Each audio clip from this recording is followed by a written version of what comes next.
કે આપણે ત્યાં ગુજરાતમાં ગામડામાં અક્કલને પણ મીઠું કહે છે. જેનામાં અક્કલ ન હોય ને એમ કે મીઠાની તાણ એવું કે. જો અક્કલ અને મીઠું એ એક સમાન હોય તો એનો મતલબ એમ થાય કે જે મીઠું વધારે પડતું હોય તોય ખારું થઈ જાય, ભાવે નહીં. ઓછું હોય તોય ફીકું લાગે. એમ અક્કલનું એવું જ છે. પ્રમાણમાં હોય તો બહુ સારી, હાવ ન હોય તોય ગડબડ. મીઠાનું તાણ હોય તોય બરાબર નહીં, પણ વધારે પડતી હોય ને અક્કલ એ સારું નહીં. મેં એમ સાંભળ્યું છે કે આઇન્સ્ટાઈન જેવો વૈજ્ઞાનિક, એનો આઈક્યુ બહુ ઊંચો હતો, એટલે એણે પછી છેલ્લે એમ કીધેલું કે if there is something like God and if there is something like reincarnation, rebirth, જો ઈશ્વર જેવું કંઈ હોય, વૈજ્ઞાનિકો તો એ રીતે જ વાત કરે ને, કારણ કે એ તો તર્કના બાદશાહ હોય બધા. એ કે જો ઈશ્વર જેવું કંઈક હોય અને પુનર્જન્મ જેવી જે વાતો કરે છે બધા ધર્મવાળા, એવું ખરેખર હોય તો હું એ ઈશ્વર પાસે એવું માગું કે જો મારો પુનર્જન્મ થવાનો હોય ને મનુષ્ય તરીકે થવાનો હોય તો હે ઈશ્વર, તું મને આટલી બધી બુદ્ધિ નહીં આપતો, પ્લીઝ ખપ પૂરતી આપજે. વધારે પડતી બુદ્ધિ હેરાન કરી નાખે, વધારે પડતી અક્કલ હેરાન કરી નાખે. બહુ જે શાર્પ હોય છે ને બુદ્ધિના છોકરાઓ, ગૌરવની વાત છે એટલી જ ચિંતાની પણ વાત છે.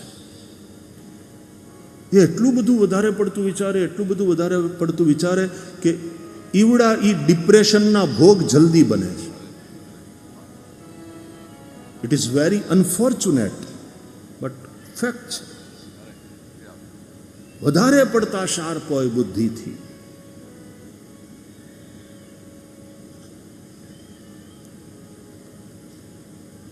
અક્કલ ખાલી ખપ પૂરતી હોય અને આત્મવિશ્વાસ જોરદાર હોય, કેટલાય આગળ નીકળી જાય. બોલો, એ ભણ્યા ન હોય પણ એટલા આગળ નીકળી જાય, ભણેલાઓને નોકરીએ રાખે. અને આત્મવિશ્વાસના ઇન્જેક્શન કોઈ મેડિકલ સ્ટોરમાં મળતા નથી. વાત આત્મવિશ્વાસની છે. બહુ અક્કલવાળો ને બહુ વિચારવાવાળો નિર્ણય પણ જલ્દી કરી શકતો નથી, બીવે, બહુ વિચારે અને એ અનિર્ણાયક સ્થિતિના કારણે આગળ વધી શકતો નથી. આગળ એ વધે છે જેનામાં નિર્ણય લેવાની શક્તિ છે. અને નિર્ણય લેવાની શક્તિ માટે વિચાર તો જોઈએ, સાથે સાહસ પણ જોઈએ. એ માણસ આગળ વધે છે. એટલે અક્કલ ખપ પૂરતી હોય ને હારું. જે મીઠું, નમક સંતુલિત માત્રામાં, બહેનોને આવડે કેટલી માત્રામાં નાખવું નમક, જેથી કરીને આ સ્વાદવાળું થાય. મીઠું સાવ ના હોય ને, નમક શરીરમાં સોડિયમ ઘટી જાય ને, એટલી અશક્તિ લાગે, બીપી એટલું ડાઉન થાય, ક્યારેક તો જાન જોખમમાં મુકાય.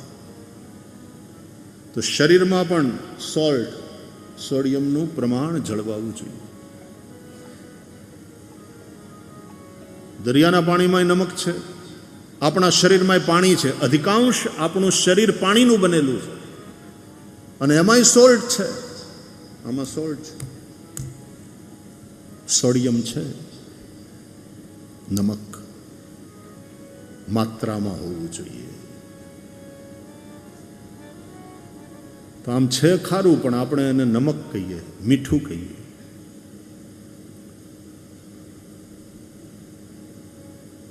સંતુલન જળવાય.